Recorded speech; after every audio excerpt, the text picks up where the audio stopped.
What up, YouTube? You already know. Big Lou tapping back in with what it do with Big Lou NFZR2, baby. So back at you with another somewhat of a profile, I guess you could say, but it's more of a I had dropped a couple videos on this before, and it was more of a profile back before I came before I had said and came out with the profiles, and it was basically about Hulk Hogan from the WWF and Ric Flair from Jim Crockett Promotions, Mid Atlantic, which were under the NWA banner at the time. Which title, which champion was more had more to do with the huge growth of wrestling in the 80s, right? And I went with Hulk Hogan because he was like a mammoth. He came in, left AWA, came in, and boom, you know what I'm saying? It was right on time. Vince McMahon Jr. called him in because Hulk Hogan was previously employed by Vince Sr. It was WWF.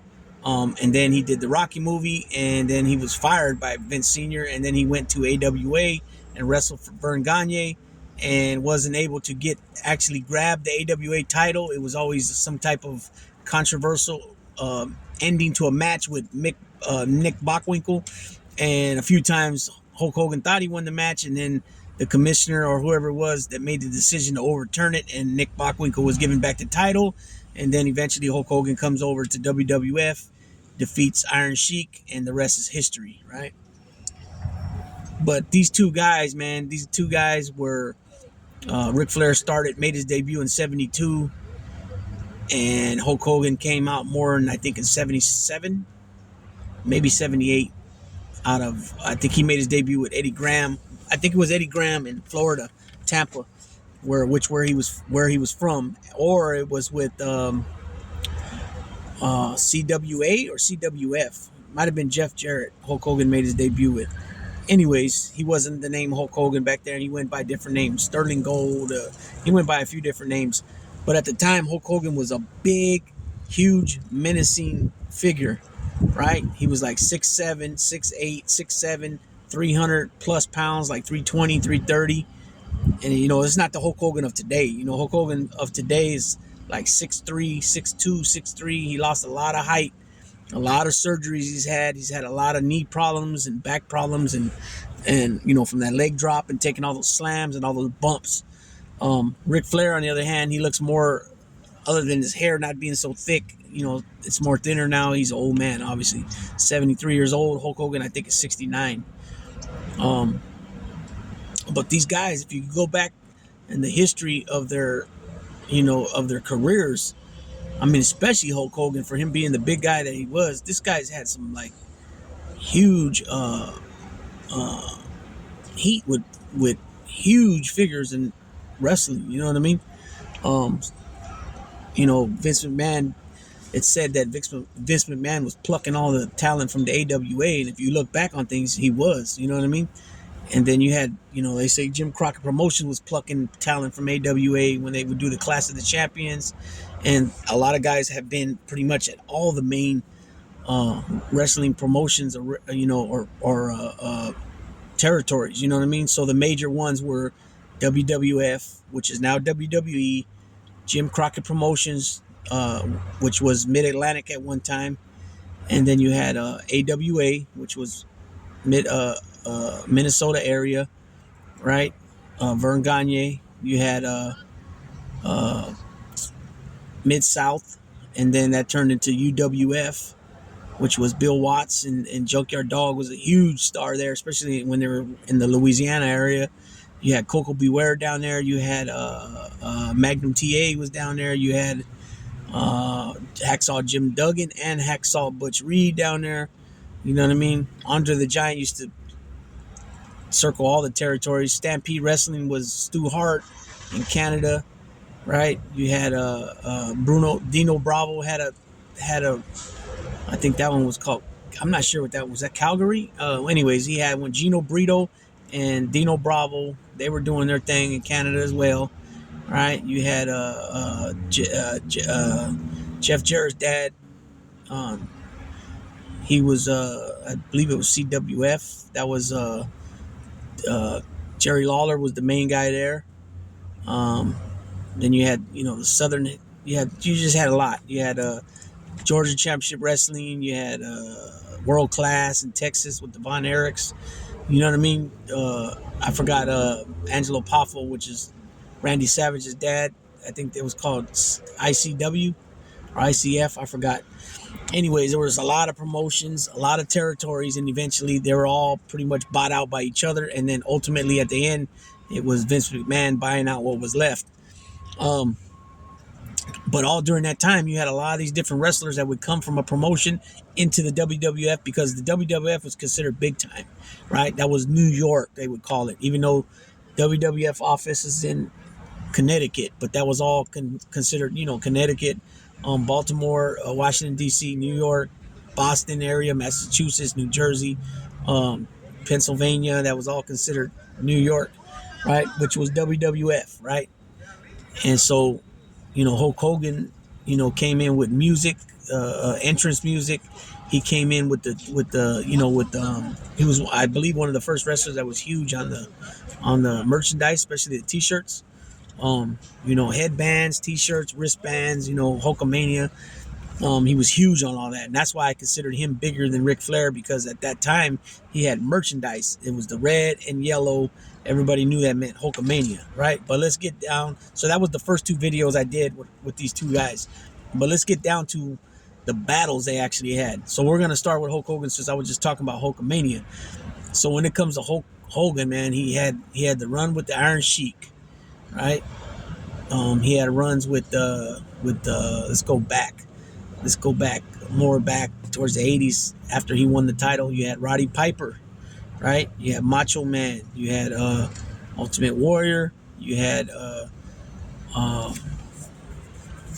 let's see who else. Cowboy Bob Orton, Terry Funk, Vader, Big John Studd, King Kong Bundy, Sid Vicious, Sid Justice, whatever he was going by then.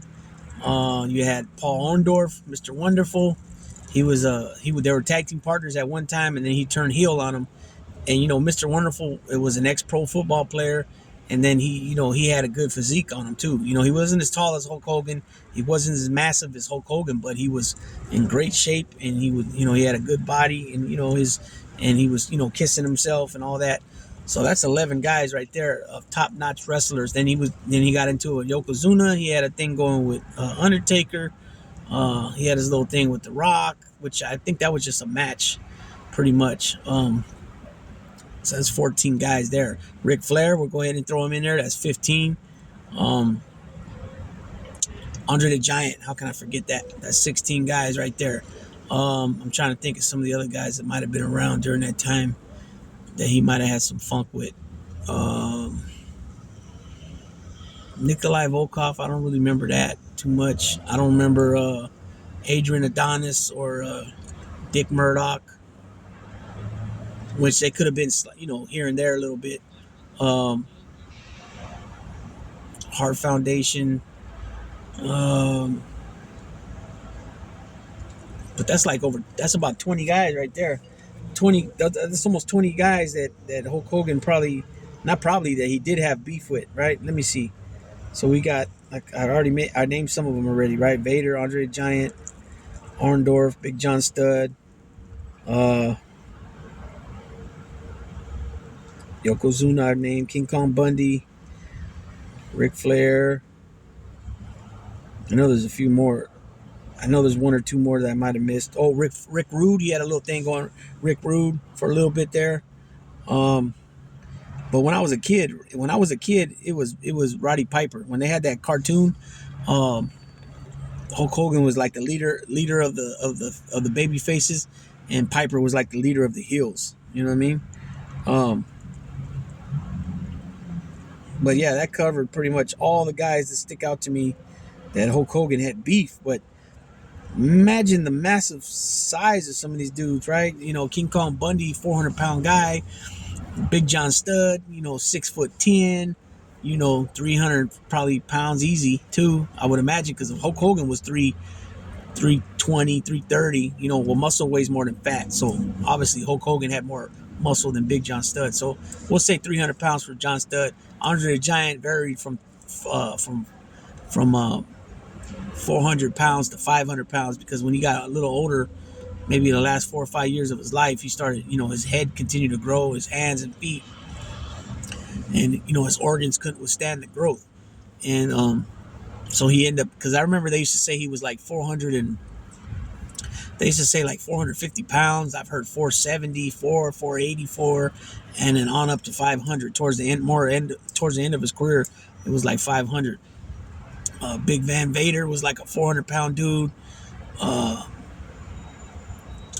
Some of those other guys like Sid Vicious, he was 6'9". He probably weighed about 280, maybe a little bit more. Macho Man wasn't as tall. You know, Roddy Piper wasn't as tall. He wasn't muscular. Macho Man was muscular, but not like Hulk Hogan, and he was shorter. Ultimate Warrior wasn't quite as tall, a little bit shorter, but he was, at one point, he was way bigger than Hulk Hogan. He had one of the biggest backs and shoulders I've ever seen.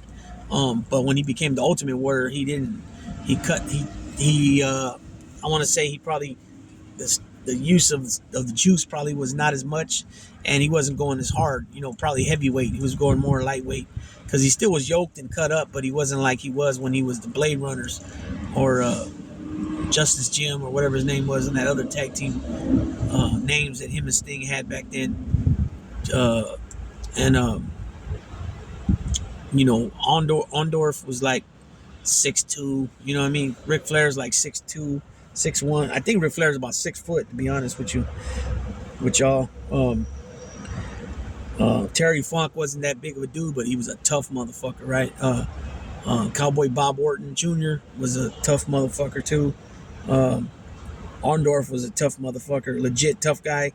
Hulk Hogan really didn't. Harley Race was older by the time he became King Harley Race when he came over to the WWF, because I remember them telling stories about Harley Race would clown the WWF and say it was Hollywood or shit like that. And then when he showed up in WWF, somebody had called him on it and he said, "Hey, the money," you know what I mean? Because he was making good money, you know what I mean? But he's a legitimate tough dude from the shoulders. Harley Race, they say, is a tough son of a gun, and also Paul Orndorff was tough too. Both rest in peace. Both passed away.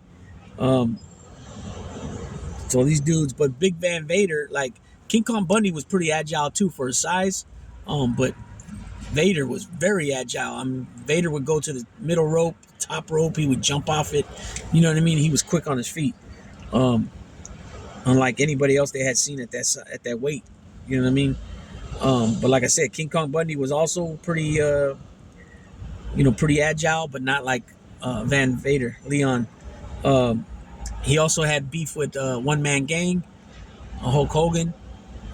He had beef also with Kamala.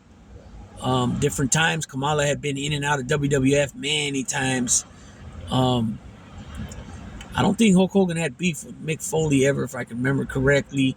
I know they did have words for each other in different little shoot interviews or different little appearances on talk shows and stuff. You know, Hulk Hogan just basically, and he wasn't lying. I mean, you know, Hulk Hogan always gets a lot of shit, and Ric Flair.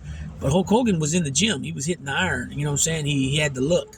You know, Mick Foley had to do it another way. He had to, put his body in harm's way all the time with his antics. You know, the shenanigans he had to do to get where he got as Mankind or as Dude Love or Cactus Jack, whatever name he was going by at the time. I remember Cactus Jack from a long time, hearing Cactus Jack all the time. For some reason, I used to think Cactus Jack was Terry Funk for some reason. But no, when I got older, I thought it was just another nickname he had as Cactus Jack. But no, it was the battles they were having. I think that was ECW by that time. You know what I mean? So that was some of the stuff Hulk Hogan said, you know, when it came to Mick Foley. And of course, you know, he gets shit for it. You know, Hulk Hogan gets shit all the time. You know, motherfuckers, when it comes to that shit, it's just that hater shit, right? Same thing with Ric Flair. Ric Flair didn't have that look like Hulk Hogan did, the body and all that. You know, he had the blonde hair. A lot of women was into it, whatever. You know what I mean? But the thing with Ric Flair that separated Ric Flair from everybody else was, yeah, he would lose the belt occasionally to, you know, lose it back to Harley Race because that's who he won it from. maybe Ricky the Dragon Steamboat, maybe uh, who else did he lose to back then? Lex Luger, Dusty Rhodes, Ronnie Garvin. Uh, I know Magnum TA, they had big plans for it, but unfortunately, because the accident, it never happened. Sting. These guys. The thing with these guys Sting was a little bit later because they groomed him. The thing was is that Ric Flair was willing to work 300 days out the year. With the traveling and everything else in between. Literally, he only got like maybe 2 months worth off. You know what I mean? You're talking about all the traveling as the NWA champion, all the different promotions and territories that were under the NWA banner. So, he would be constantly traveling, the United States, going to, Mid-South, going to World Class, going to even Portland. I think Portland was under NWA too. San Francisco, or maybe not Portland, but San Francisco. Uh, I want to say the Funks were under there. Amarillo, Texas. Joe Blanchard, which is Tully's dad, was San Antonio. I'm not sure if that promotion was still going. Georgia Championship Wrestling. Florida with Eddie Graham. Of course, Jim Crockett, Mid-Atlantic. Then you got Japan with Antonio Nioki. How do you say his last name? Nioki or whatever it is. You had Australia, you had New Zealand, you had I think Germany was somewhere. Germany was under NWA banner. So Ric Flair was going and battling going to all these territories, constantly traveling, constantly fighting their champions. So if it was the Southern States champion, or the Florida heavyweight champion, or the Texas heavyweight champion, or the Georgia heavyweight champion, or whatever the name of the territory was, the NWA champion, which was Ric Flair, would come into town. They would wrestle. Usually it'd be a DQ or a count out or something. And that way both guys still kept their belts and they were champions. You know what I mean? The problem with it, like I said, was a lot of guys such as Ronnie Garvin, Dusty Rhodes. Yeah, they wanted to win the title here and there. It was good, but they didn't want to carry it and be the champion for the length of time that Ric Flair was, because that wasn't their cup of tea. They didn't want to do that. Constantly on the road, constantly traveling, constantly away from their family. Like I said, Ric Flair, it's like 300 days a year he was working. That's counting traveling and everything. You know what I mean? So that was his cup of tea. He dug that. He dug going into Boston to wrestle, or wherever, North Carolina, South Carolina. You know what I'm saying? Atlanta was their. You always hear about the Omni in Atlanta. You hear about Raleigh, North Carolina, and South Carolina, and you hear about Virginia. They used to go into Virginia a lot with Jim Crockett. And then afterwards they'd go to certain bars and they would, he would just drink it up. And he'd have certain, and then some of these wrestlers too, they would have women in different towns when they would travel. You know what I mean? Ric Flair was probably the inventor of that shit. You know what I'm saying? So, Ric Flair had to do it other ways. Hulk Hogan had the look. Ric Flair had to do it with the mouthpiece. Hulk Hogan had a mouthpiece too, but when I'm talking about when they would cut promos, but he would do it with the nice top of the line watches, top of the line shoes, top of the line suits, limousines, styling profile, limousine riding, blah, blah, blah, all this stuff. You know what I mean? And NWA, Jim Crockett Promotions, was my favorite wrestling back then. You remember how Tony Schiavone says, I think he says the All-Stars of Wrestling or something like that. He says, the Major League of Wrestling or something like that, he says. And that's how I felt about it back then in the 80s as a kid. That was my favorite to watch. I liked Nikita Koloff, Ivan Koloff, the Four Horsemen, the Road Warriors, Dusty Rhodes, Magnum TA, all them dudes, the Boogie Woogie Man, Manny Fernandez, Raging Bull, Rick Rude. The Steiners came in eventually. Well, first it was Rick Steiner with Rotunda and Kevin Sullivan, and eventually his little brother Scott came through. But Ric Flair with, he had a lot of charisma. He had ring psychology. He can go 60 minutes, 45 minutes. He can go 2 out of 3 falls. He can get in there with brawlers like Harley Race, guys that were tough. He can wrestle. You know what I'm saying? He was just a better in-ring performer than Hulk Hogan, but there were 2 different sized men. Hulk Hogan was a lot bigger, full of muscles. You know what I'm saying? And it was different. So you had to find out what your niche was, what you were good at, what you were better at than others, and apply it and implement it, apply it and implement it into your game. You know what I'm saying? Into your, into the heat. You were getting with your whoever you were going against, and then get that pop. And Ric Flair always made it. Even though I wasn't a fan of Ric Flair growing up, because at that time I really looked at him like they were bad guys. They were doing janky shit, jumping people, stuff like that. He did his thing for many years. Ric Flair did his thing, and he did it on top. You know what I'm saying? I mean, come on, 16-time heavyweight champion, and then it's like another 5 times that NWA didn't sanction it, so it's like 16 time, but it's really 21 time because he actually won those matches, but the NWA committee or whatever didn't sanction it. You know what I mean? So it is what it is. But Ric Flair too, he's had some battles with guys: Wahoo McDaniel, Harley Race, Hulk Hogan, Sting, Lex Luger, Dusty Rhodes. Also, I think he wrestled a little bit Nikita Koloff, a little bit Magnum TA. But just imagine if that didn't happen to Magnum TA, how would have Ric Flair's career went then? You know what I mean? He battled Vader also. He battled the Briscoes, the Funks. The Briscoes and the Funks are like legendary tag team brothers that were. Not only did they have a lot of success as tag teams, they also had a lot of success as individual singles wrestlers. You know what I mean? And so when you look at Ric Flair, he battled those guys: Blackjack Mulligan, like I said, Harley Race, the Funks, the Briscoes.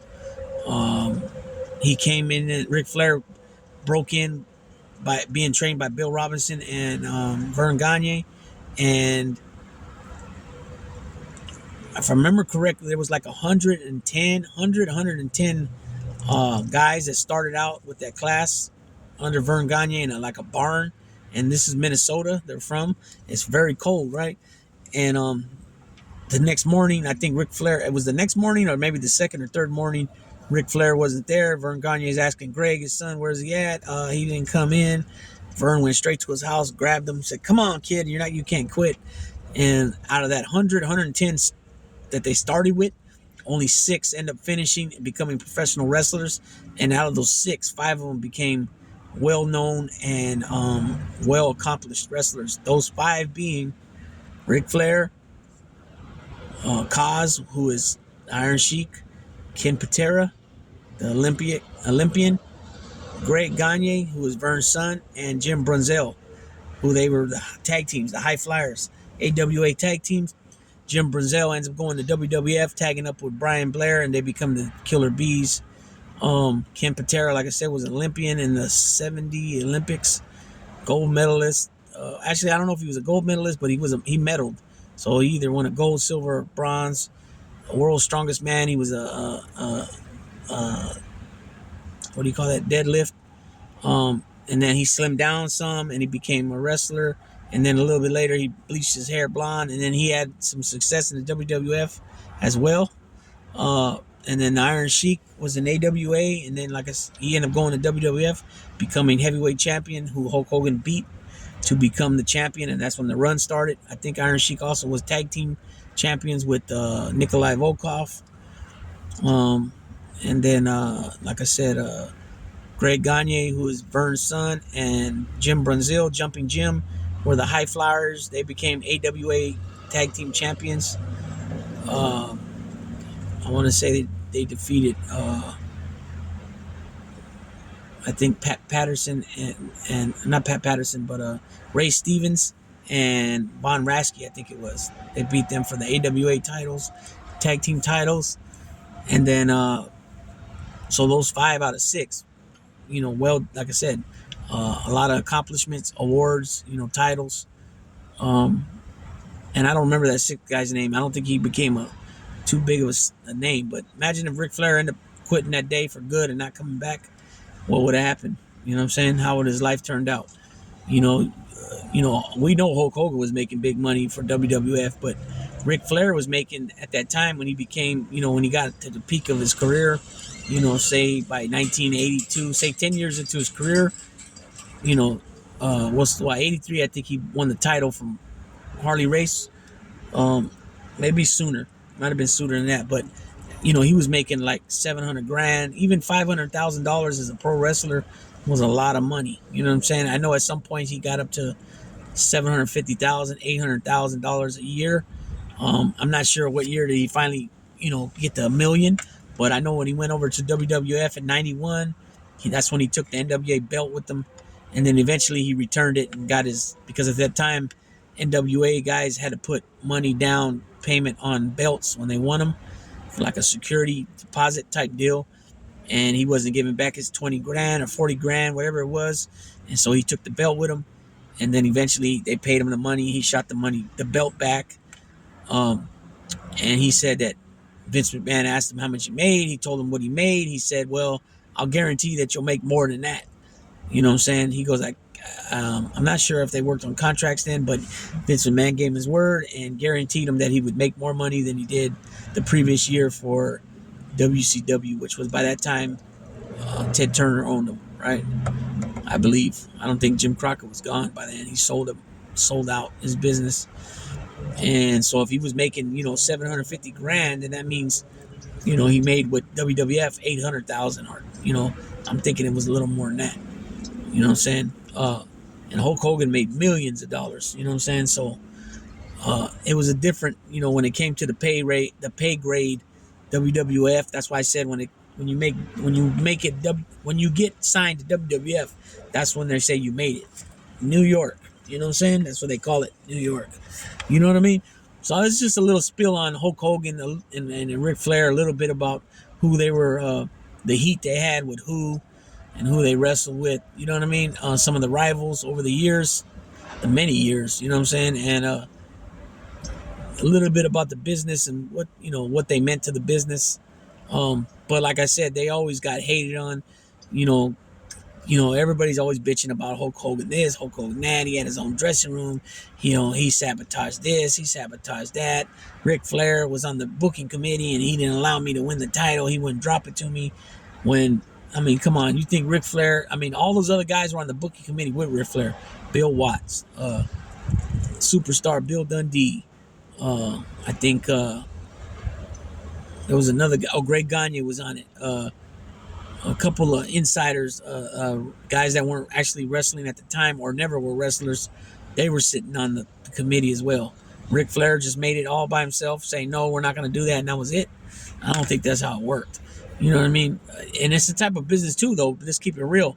You got to look out for yourself, because a lot of people ain't going to look out for you. So if you can put it in your contract for control, a certain amount of control of your own career, why not? And come on, at the time, these two guys were the biggest stars for each company. It is what it is. Like I said, the reason why Ric Flair was in the position he was in for so long is because the other guys didn't want to take on that workload of being the NWA champion and traveling 300 days out of the year. So literally 2 months off. That's basically what it was. They would win the title, but then they would drop it back because they weren't up for that schedule. It is what it is. Inside people, like guys that were involved with companies like Jim Ross, JR, different guys. What's his name?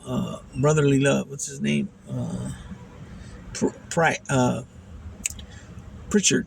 Bruce Pritchard. Bruce Pritchard said it. A few other people said it. You know what I mean? How it is. You know what I mean? And why Ric Flair was special as the NWA champion.